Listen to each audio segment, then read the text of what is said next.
Welcome back to another episode, number 22. This one's for you, oh Jacob. Are you, the Draconcons, the dragons found here in America? Let me know what you think. Leave a note in the comments. We back.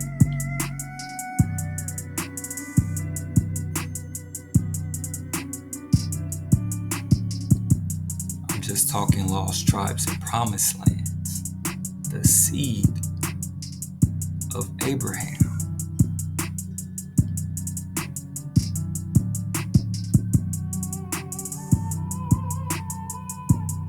You know what? Just let me know what you think. Leave a note in the comments. We're back for episode number 22. This one's for you. You're now tapped in with Dragon Canoe. We're steadily rowing and we're constantly flowing.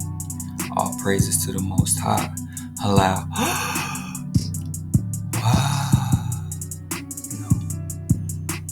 I'm just soul searching and wave surfing. Let's go. We out of here. One time for the one time. So let me set the stage. Get the flute flowing. Get the vibes going. We're going to start at Deuteronomy 29. And Moshe summoned all of Israel and said to them, You have seen all that your power did before your very eyes in the land of Egypt, to Pharaoh and to all his courtiers, and to his whole country. The wondrous feats that you saw with your own eyes, those prodigious signs and marvels. Yet to this day your power has not given you a mind to understand, or eyes to see, or ears to hear. I led you through the wilderness for 40 years. The clothes on your back did not wear out, nor did the sandals on your feet. You had no bread to eat, and no wine or other intoxicant to drink, that you might know that I am your power. When you reached this place, King Sihon of Heshbon and King Og of Bashan came out to engage us in battle, but we defeated them. We took their land and gave it to the Reubenites, the Gadites, and the half-tribe of Manasseh as their heritage. Therefore observe faithfully all the terms of this covenant, that you may succeed in all that you undertake. You stand this day, all of you, before your power, your tribal heads, your elders, and your officials, every householder in Israel, your children, your wives, even the stranger within your camp, from wood chopper to water drawer, to enter into the covenant of your power, which your power the Most High is concluding with you this day with its sanctions, in order to establish you this day as Hawa's chosen people, and in order to be your power, as promised you and as sworn to your fathers, Abraham, Isaac, and Jacob. I make this covenant with these sanctions, not with you alone, but both with those who are standing here with us this day before our power, and with those who are not with us here this day. Well, you know that we dwell in the land of Egypt, and that we passed through the midst of various other nations. And you have seen the detestable things and the fetishes of wood and stone, silver and gold that they keep. Perchance there is among you some man or woman, or some clan or tribe, whose heart is even now turning away from your power, to go and worship the powers, the gods of those nations. Perchance there is among you a stock sprouting poison weed and wormwood. When hearing the words of these sanctions, they may imagine a special immunity, thinking, I shall be saved, though I follow my own willful heart, to the utter ruin of moist and dry alike. For your power will never forgive that party. Rather, your power's anger and passion will rage amongst them, till every sanction recorded in this book comes down upon them, and your power blots out their name from under heaven. As for such a clan or tribe, your power will single it out from all the tribes of Israel for misfortune, in accordance with all the sanctions of the covenant recorded in this book of teaching. Let's go, man. We have to set the stage. We're talking 107 of the Copyright Act. We're just talking about research here. We ain't gonna spend too much time. We're just constantly rowing and steadily flowing. All praises to the Most High. Allow. Wow.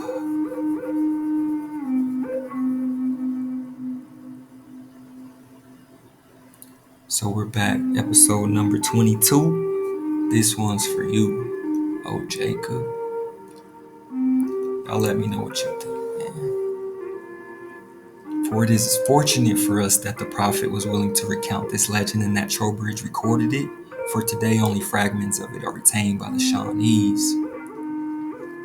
According to John Johnston's account of the present state of the Indian tribes, 1820, the people of this nation have a tradition that their ancestors crossed the sea. They are the only tribe with which I am acquainted who admit of a foreign origin. Until lately, they kept a yearly sacrifice for their safe arrival in this country. From whence they came, or at what period they arrived in America, they do not know. They do not know. And we ask the question, why? Why do they not know?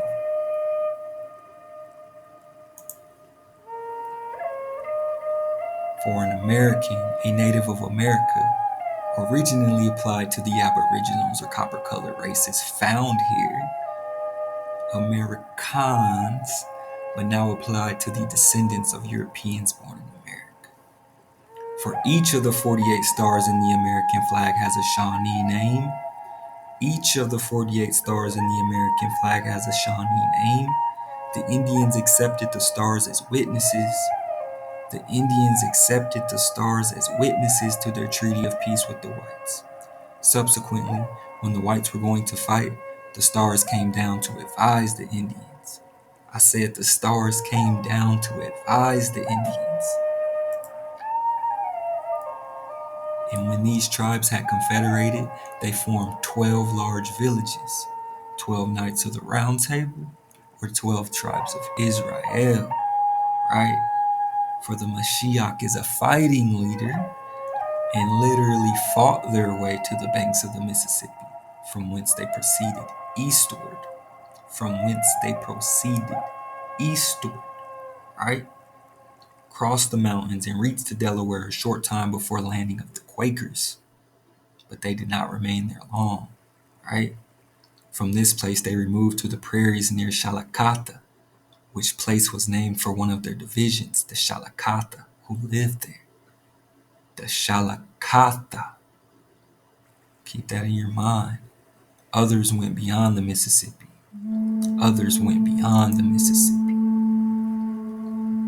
So I came across this stat saying that 80% of Americans live east of the Mississippi River, right? And that got me to asking some questions. But then when I get in my research, I find that the Shawnee, who claim the 12 tribes, travel east towards the Mississippi and beyond, right? Until they reach what is known as Shalakata, Ohio, and others went further, and others went this way, and others went that way. But why are only 20% of Americans west of the Mississippi if all these other tribes live east of the Mississippi? And then you have to ask, what was going on east of the Mississippi? Well, that's what we're about to get into. So check this out. So most people live on this side of the country. This side of the country, not so much. Especially people that look like you and I, the lost tribes in promised lands, the seed of Abraham. Right? After traveling 12 days, they must have arrived at the place of their destination. After traveling 12 days, the Great Spirit visited them. For they had reached the place where he had placed the heart of one of the old men, that they should thenceforth be called Shawanoah, and that the river upon whose banks they had encamped would bear the same name. That he was going to leave them and would not be seen by them again, and that they must think for themselves, that they must think for themselves and pray to their grandmother, who was present in the shape of an old woman. For Blackhoof's account continues with an account of the first treaty with the whites, right? For the stars were accepted as witnesses, and they came down to advise the Indians. Note that in this version, the Supreme Being or Great Spirit is responsible for the recreation of the earth after the flood. More recent accounts attribute the second creation to our grandmother, the creator, our grandmother, Gokomthana, the creator. Curiously enough, our grandmother did not create the Shawnee first, but began with the Delaware. When she completed the Delaware man and woman, she put them on the east side of a fire, which she had kindled. The east side of a fire, right? For they traveled east from the Mississippi, right? In the form of an old man and an old woman. After this, she created a young couple who were expected to have children who would constitute 3 of the Shawnee divisions. Here, apparently, her interest in creating people ceased. It doesn't say our grandmother created anything outside of an Indian, right?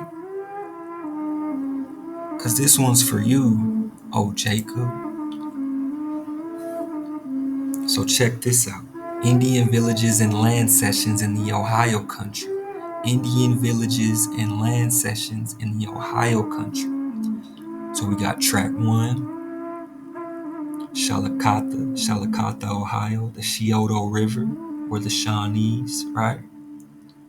But just to the north, we have present-day Columbus, right? What is the coincidence? Columbus, Ohio, near Shalakata, right? And it says tract one, nearly 17 million acres, nearly 2/3 of the state of Ohio was confirmed to the United States in the Treaty of Greenville, 1795, by the Wyandots, Delawares, Shawnees, Ottawas, Ojibwas, Potawatomis, Eel Rivers, Wees, Kickapoos, Piankashaws, and Kaskaskias. The Indian rights to tract 2, known as the Connecticut Western Reserve, insofar as they had not been extinguished by the Greenville Treaty, were relinquished by the Treaty of July 4th, 1805. So the Indians give up, cede the land. Tract 1, Treaty of Greenville, 1795. Cede Tract 2, relinquished by the Treaty of July 4th, 1805. 10 years later, cede this tract. Now they're stuck between Tract 1 and Tract 2, right? And it says the ceding tribes were the Wyandots again, the Ottawas, Ojibwas, Munsees, Delawares, Shawnees, and Potawatomis. Indian title to Tract 3 was extinguished at the same time as the preceding tract. So Tract 2, Tract 3, roughly ceded at the same time. Really wouldn't have mattered, because if they would have ceded 2 and already ceded 1, they'd have just been stuck at Tract 3, right? It says, and again by the same tribal groups, at a cost to the government of little more than 1 cent per acre. Little more than 1 cent per acre. They gave it away. Tract 5 was ceded to the United States by the Treaty of September 29th, 1817. So in a span of 7 years, they pretty much lost the entire state of Ohio. At the foot of the rapids of the Miami Lake Erie, by the Wyandots, Senecas, Delawares, Shawnees, Potawatomis, Ottawas, and Ojibwas. So again, you got Shalakata, Ohio, right? Home of the Shawnees. Southwest Ohio River Valley, right? Home of the mysterious Serpent Mound. Just north, you have present-day capital Columbus, Ohio, right? Do the math. We're talking Shalakata Earthworks near Shalakata, Ohio. There are more earthworks per square mile here than in any other part of North America.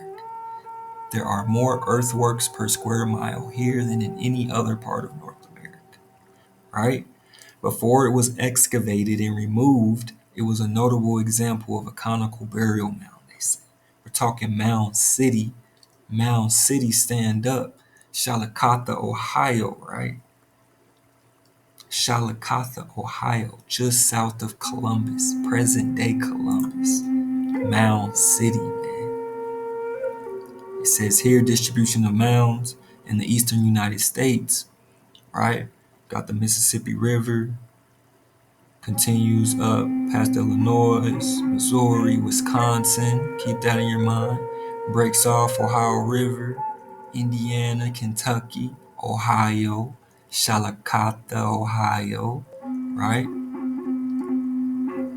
It says the plains of the Nephites roving over the mounds. The prophet Joseph Smith, page 320, man. Even the Mormons had to drop, man. So Indian lands in Kansas. Indian lands in Kansas. It says track 7, 8, and 9. 7, 8, 9, and 34. Where's 34? See 35. 24. I'm not seeing 34. It must be small. 34. So I'm assuming if you see at the bottom 34, that, I don't know if it's this whole space or just a part of it. But 7, 8, 9, and 34 relate to the Shawnee occupancy of that state. Tract 7, consisting of 1.6 million acres, was ceded to the Shawnee Nation in November 7th, 1825. So ceded to the Shawnee Nation, 1825, and then turn around August 3rd, 1831, so only 6 years later, ceded right back to the United States in the Maypenny Treaty of May 6, 1854, except for Tract 8 of 200,000 acres, retained for their future home, part of which was allotted to the Shawnees and the balance sold to white settlers. So they got a little sliver, a little slice, right, that they probably end up having to give back anyways. Tract 9 is part of a sundry small tracts. Tract 9, very small. Part of sundry small tracts of the above Shawnee land set apart for missionary and church societies. Like, okay, you can have that. But they probably took that back too. Tract 34 says a strip.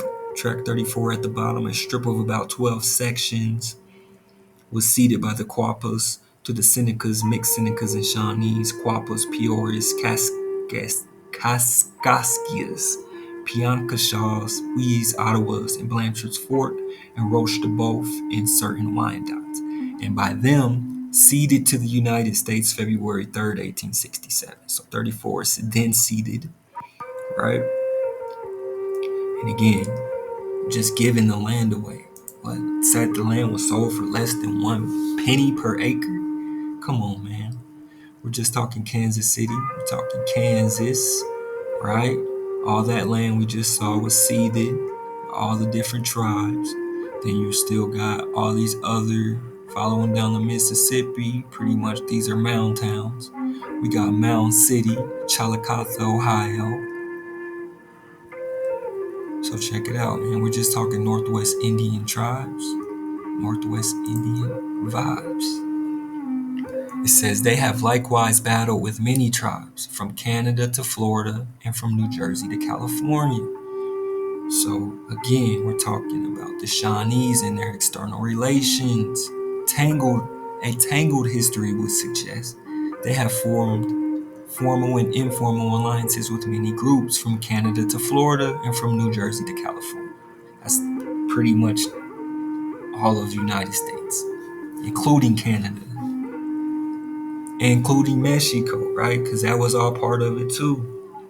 To what Mexico sold off 6 times the vast geographical range of this remarkable tribe. So basically saying the Shawnees was tapped in with all these tribes, and that all these tribes act individually but are members of a larger family, right? We're just talking 12 tribes, right? Or we just talking lost tribes and promised lands, the seeds of Abraham, right? You got the American pronunciation Apaches, then you got the Shawnee pronunciation Ta'ashi, Arapahoes, La'apaho, Catawbas, Catapalawe, Cherokees, Katashwa, Cheyennes, Cheyenne, Chickasaws, Chickasha, Chickashi, Akikasha, Choctaws, Choctaw, Choctee, Comanches, Paatoka, Kamichi, Creeks, Damashqua, Mashquacoki, Homashka, Homashkuki, the Delawares, Lenaapa, Wapanakia. I mean, this is all you, Con. The Seminoles, Shimanuli, Senecas, Naatoe, Sioux, Dakota, Sha'aha, right? Wichita, right? It says, in addition, Vogelin gives the Shawnee word for Indian as Lenawee or Hellenawee, right? Katapalenawee, the Catawbas. And again, it says, often the alliances and traditional friendships of the Shawnees were expressed in kinship terms as if each tribal group were an individual member of a large family. Right? Just talking large families, collective memories, which is a memory of a group of people passed from one generation to the next. So I felt it necessary to connect the dots, man. We got to go back. We got to go forward. We got to stop in the present. We just got to do the math, man. Hannah Arendt defines totalitarianism as a system that forbids grief and remembrance. It severs an individual's or a group's relation to a continuous past. It severs an individual's or a group's relation to a continuous past. We're talking about the collective memory passed from one generation to the next. This obliteration of the past is synonymous with the death of moral man. The death of moral man. This obliteration of the past, right? So, talking about collective memory, again, affected by cognitive and emotional factors, but it takes place in the context of human interactions with other humans or with cultural artifacts. Right? We're talking earthworks, shaped by and transmitted through narratives. Shaped by and transmitted through narratives. Halbachs developed the concept of collective memory, arguing that individuals' memories are only understood within the context of a group. Only understood within the context of a group, right? Unifying the nation or community through time and space. Are you unified through time and space, Ojaku? Only understood within the context of a group, right? Each individual tribe, member of a larger family. It says, once a memory is lost, is it gone forever? Most research points to yes. But a recently published study on the journal eLife suggests that traces of a lost memory might remain in a cell's nucleus. Lost memory might remain in a cell's nucleus. Keep that in mind. It might remain in a cell's nucleus. The current theory accepted by neurobiologists is that long-term memories live as synapses. Memories live at the connecting points in your brain. Memories live as synapses. Lasting memories are dependent on a strong network of such neural connections. A strong network of such neural connections, right? We're talking about the neurons and the cells in your spine connecting to your brain, a network of such neural connections. It says memories weaken or fade if the synapses degrade. Memories weaken or fade if the synapses degrade. It says, how are memories stored biologically? At the most basic level, memories are stored as microscopic chemical changes at the connecting points between neurons, specialized cells that transmit signals. Specialized cells that transmit signals from the nerves in the brain, right? A direct communication with the Most High. But they can be weakened or fade if the synapses degrade. Researchers find evidence that neural systems actively remove memories. suggesting that forgetting may be the default mode of the brain. Forgetting may be the default mode of the brain. That's why they start you off in school and they tell you learn this, memorize it, right? And the more you memorize that, the less you can remember about all your collective, cultural, racial, social identity. They're just gonna keep feeding you, right? It says the spirals of the earth are connected with the spirals of the human nervous system and the spirals of the serpentine force, woven into the structure of the spine itself. Woven into the structure of the spine itself. It reappears in the form of the DNA double helix and the neuromelanin nerve tract of the brain stem, right? The neuromelanin nerve tract, the cells, right, connected to your brain and spine, right, that transmit signals, right? Just do the math, man. You got the spirals of the earth, the spirals of the nervous system, the spirals of the serpentine force, woven into the structure of the spine itself, included in the DNA double helix and the neuromelanin nerve tract of the brainstem. And it says, is it possible to unlock old memories? Experts have different opinions on whether forgotten memories can be called. Specific triggers later in life may help jog your memory, unlocking the traces that remain. Unlocking the traces that remain. Can I jog your memory, O Jacob? Can we unlock the traces that remain, O Jacob? It says we are still debating the racial identity of the ancient Egyptians, despite all the anthropological evidence we have and even their own physical descriptions of who they were. For this reason, unfortunately, we remain blind. We remain blind to the wisdom and subtle science and reach of consciousness, sleeping beyond our fear, they say. Even the most progressive in our time finds it difficult to escape the historical brainwashing. The relentless and not so subtle fear of the dark other, right? Because who was sacrificing them Hebrew babies, right? Pharaoh and the Egyptians, right? But they look like you. They look just like you, man. And matter of fact, I came from the same family. It ain't funny, but it's the truth, man. We gotta stop. Man, we just gotta take it for what it is, man. Connect the dots, man. See clearly. We know of some form of ancient Egyptian civilization, right? The splendid time of the first time. These antediluvian civilizations gave rise to the Kemet. These antediluvian civilizations gave rise to the Kemet we know in writings, in ruins, in the colossal architectural temple complexes. Colossal architectural temple complexes standing in deathless awe. Keep that in mind. Colossal architectural temple complexes standing in deathless awe. So let's go. So if the Great Seal of the United States of America, which appears on the US dollar bill, sets a triangle with a single eye on top of an unfinished pyramid. An unfinished pyramid.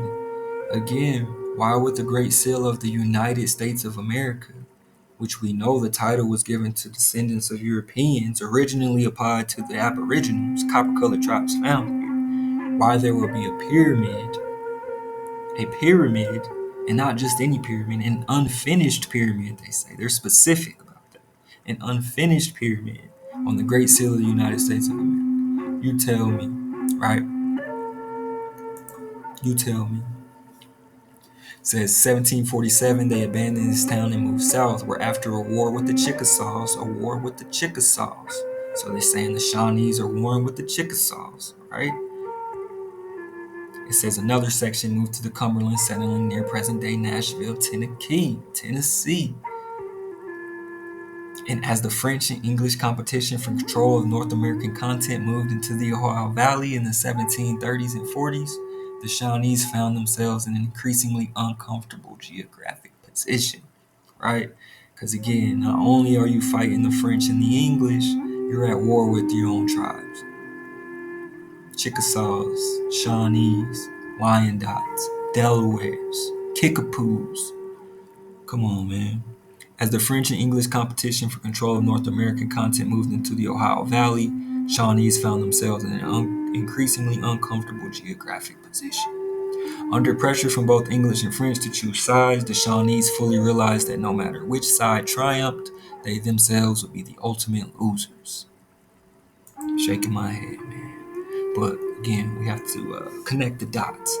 Talking about Dragon Canoe and the Chickamaugas, 1788, assisted by Cheesecaw, not Chickasaw, Cheesecaw. Other Shawnee warriors in Tecumseh, Tecumseh, the Crouching Panther, says we go back to a split in the Cherokee Nation that happened in 1775, right before the Declaration of Independence and this Great Seal of the United States, right? A triangle sitting on top of an unfinished pyramid.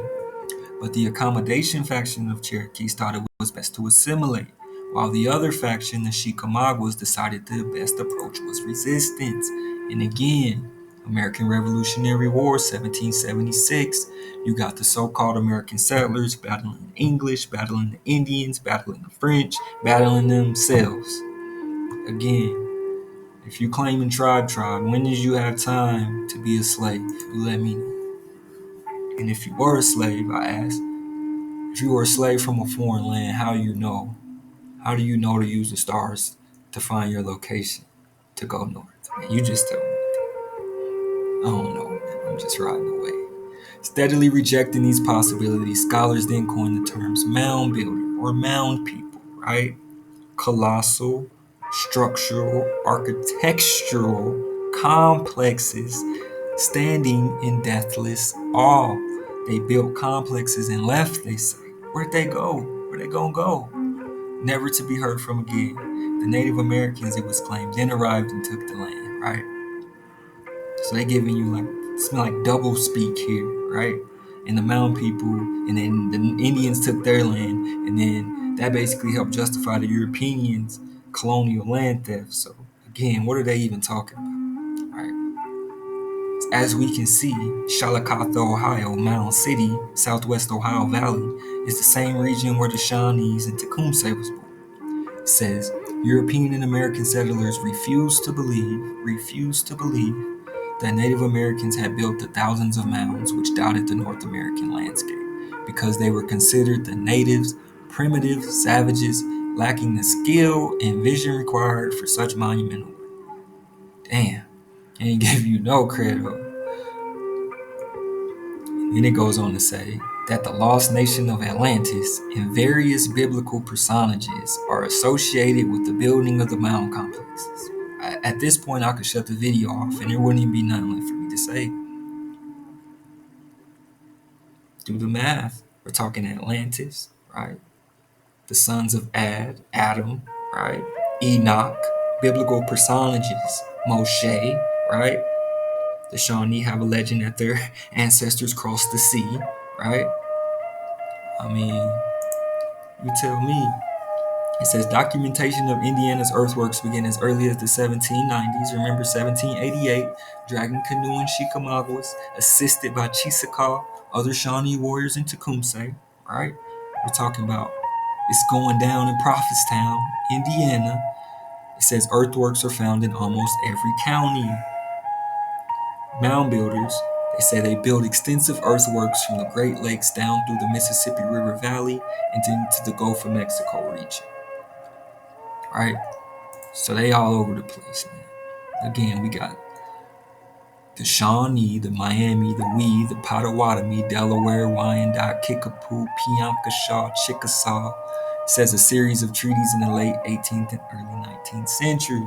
So again, all this land was ceded to the United States by these groups.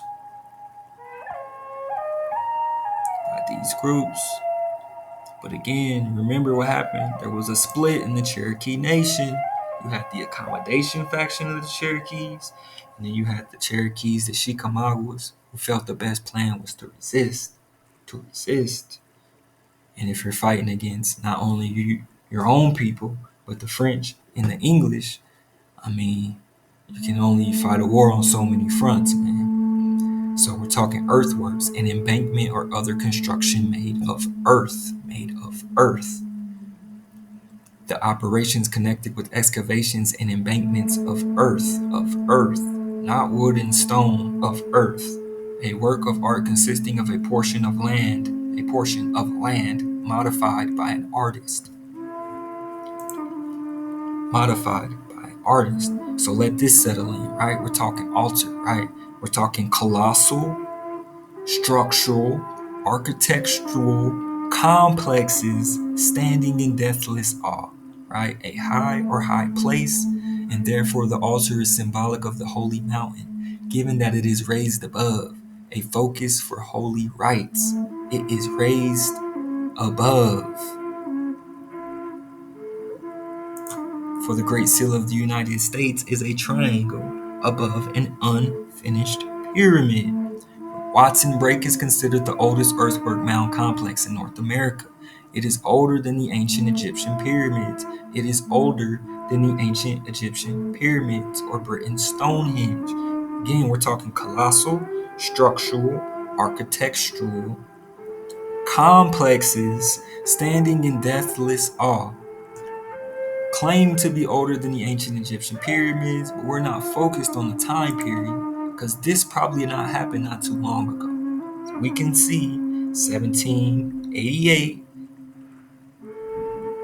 Dragon Canoe and the Chickamaugas. We got Tecumseh, the Shawnees, the Kickapoos, the Wyandottes, the Delawares. They was already here. And the ancient mounds of Watson Break are the oldest earthworks in North America. For our ancestors proceeded east from the Mississippi, right? Come on. We're just talking about Louisiana. And again, if you're fighting your own tribe, the English and the French, right? We're talking Louisiana. The Louisiana Purchase,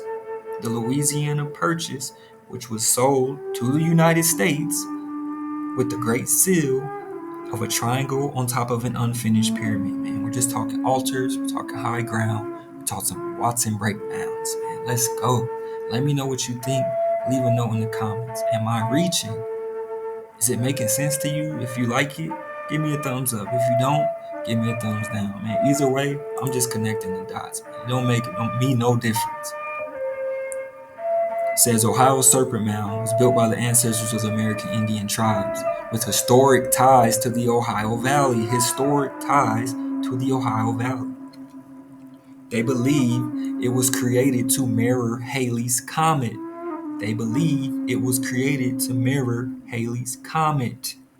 The head of the serpent aligns to the summer solstice, while the coils align with the winter solstice, sunrise, and equinoxes.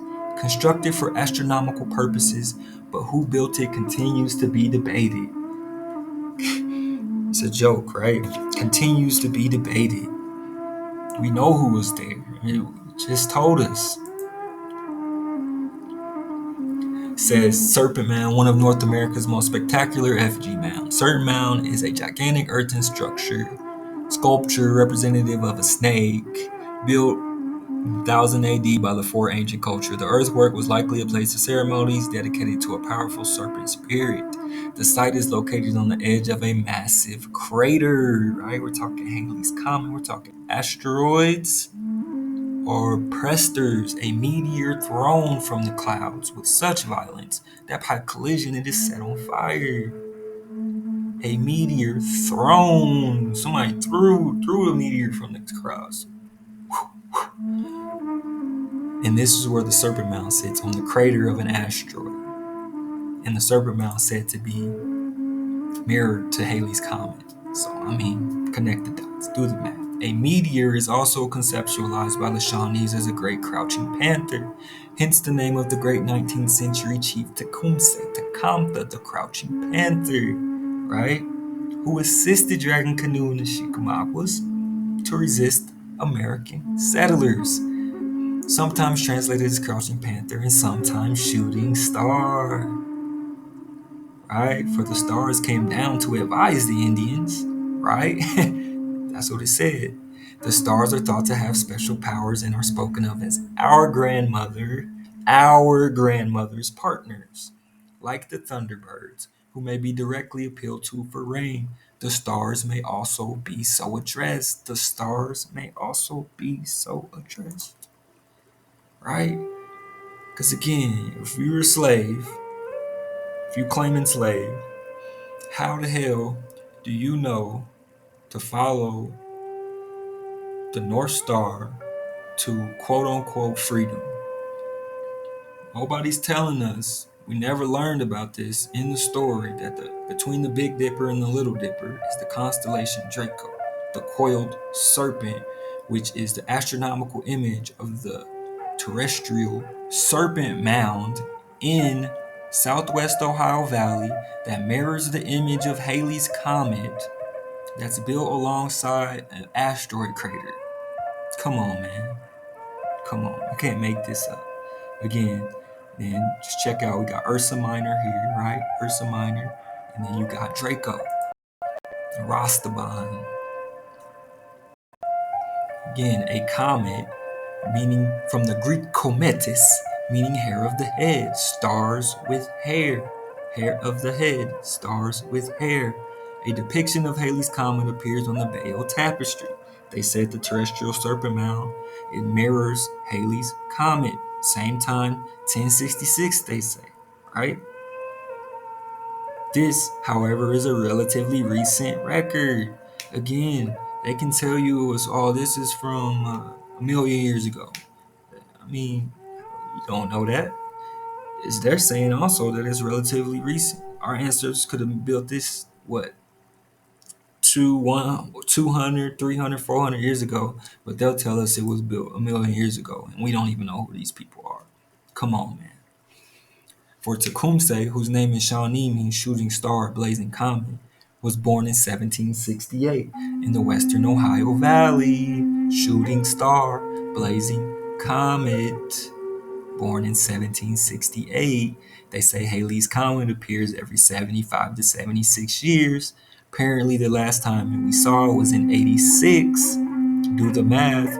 Go back roughly 150 years, you get 17, or about 200, about 1768. I mean, do the math, right? The definition of comet in Dawes Dictionary is a heavenly body, a heavenly body. Though sparse, nebulous, and transparent, sometimes it may be seen to have a nucleus, while the surrounding area forms something like a tail, beard, or tangled locks. A star with a tail, beard, or tangled locks. A star with a tail. Again, lost memory might remain in a cell's nucleus. It may be seen to have a nucleus. Lost memory might remain in a cell's nucleus. Come on, we're talking Shooting Star, the Crouching Panther, Tecumseh, Tecumseh, and other Shawnee warriors. Let's go, man. We know there was a giant crystal here at one time that was stolen, and the people fell into darkness. Come on, man. For an effigy mound, right? Meaning that it portrays, say, a bear, bird, and other animals. A bear, bird, and other animals. Bears, birds, and other animals, right? Are we talking dragons, Draco, coiled between Ursa Minor and Ursa Major? You tell me. Show evidence of a fairly quick construction, meaning it probably wasn't built that long ago again. The site is one of the largest in North America. The best known, Great Bear, North Star, Ursa Minor, coiled between the two, Ursa Minor, Ursa Major, the Big Dipper, the Little Dipper. You got the constellation Draco, right? You tell me. The Great Bear Mounds, right? We also have the mysterious Serpent Mound, right? Terrestrial image of the constellation Draco mirroring Halley's Comet. Again, from the Mississippi River to Lake Michigan. It says we don't know who built this or if they spoke a common language, but we just learned. Was it the Delawares, the Wyandots, the Shawnees, the Arapaho, Apaches, Seminole, basically from Delaware, or excuse me, not Delaware, from Canada to Florida, from New Jersey to California, man, we was all connected. They was all tapped in. And it says that these people did share a common culture, and local groups seem to identify with certain animals, particularly bears and birds, right? And snakes, apparently, or a combination of a snake and a bird would be a dragon, right? I mean, I just had to throw that in there. I'm just saying. For the Mississippi Valley National Park, Mound Group number 3, located 1.5 miles north of McGregor, Iowa, right, from the west bank of the Mississippi, right? Come on, man. I can't make this up. Check it out. He's talking about Great Bear Mounds, man.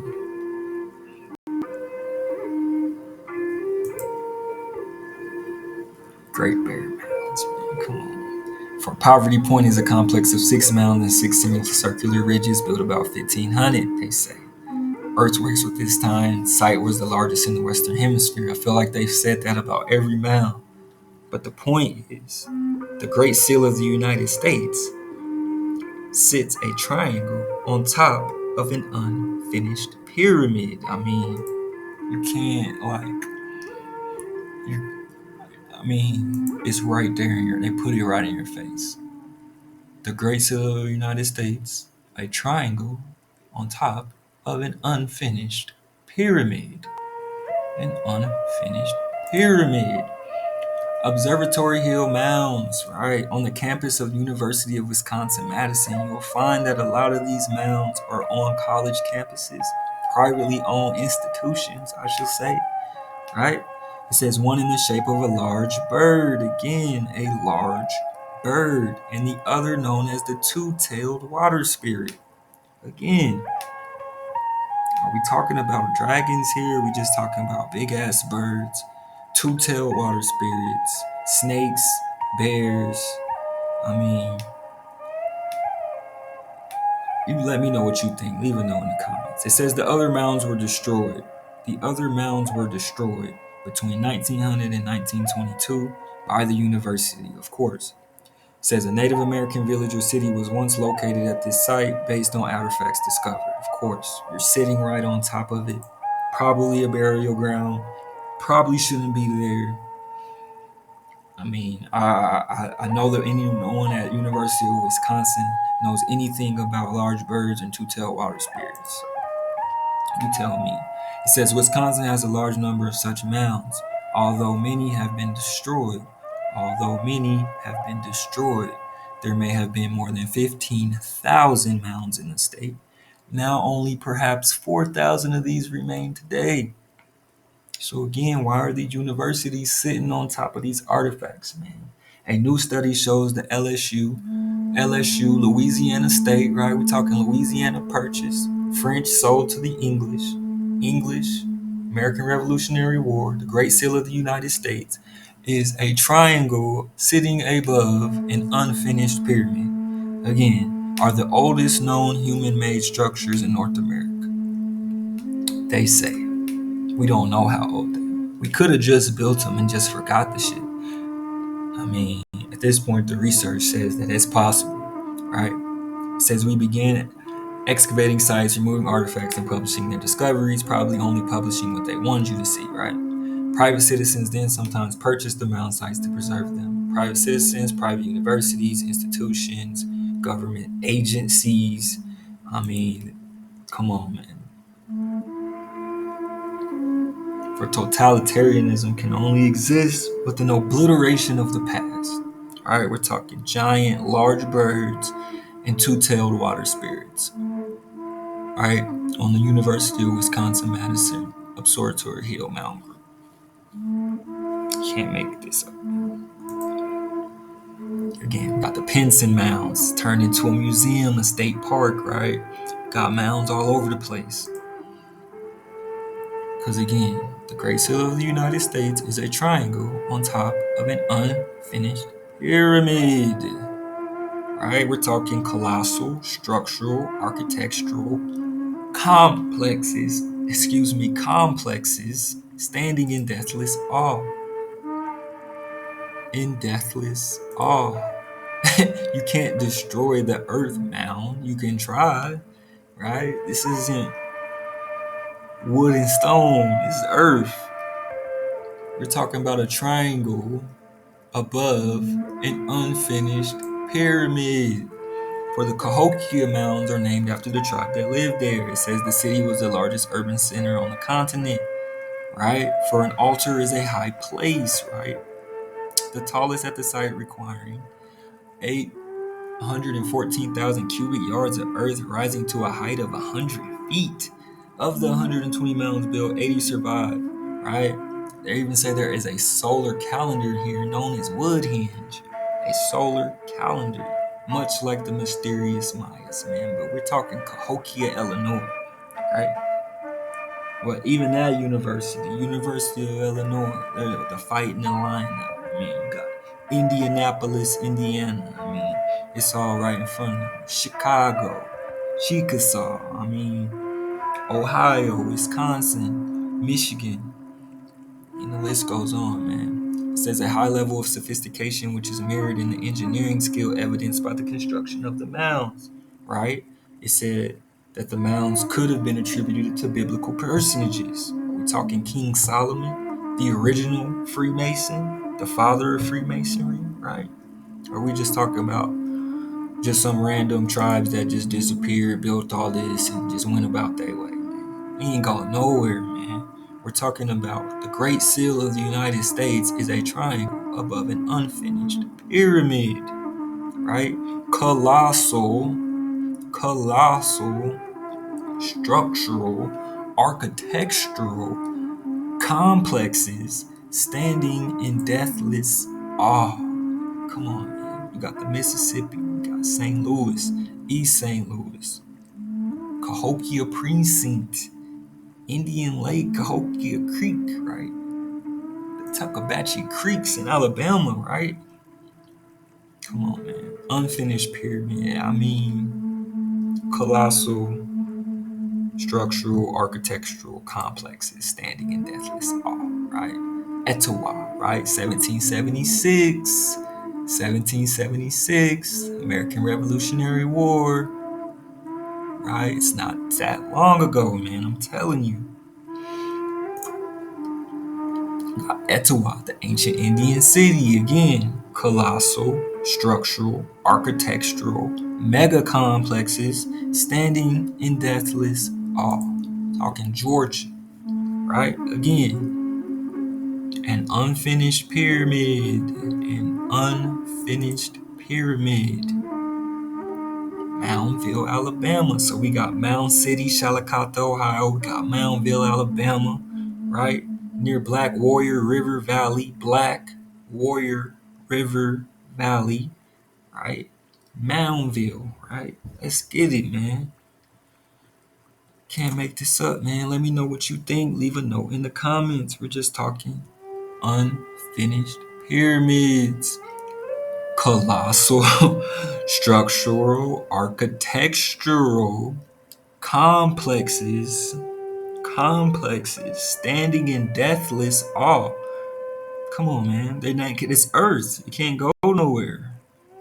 We're not talking wood and stone. We're talking earthworks. Black Warrior River, Moundville, Alabama. Let's get it, man.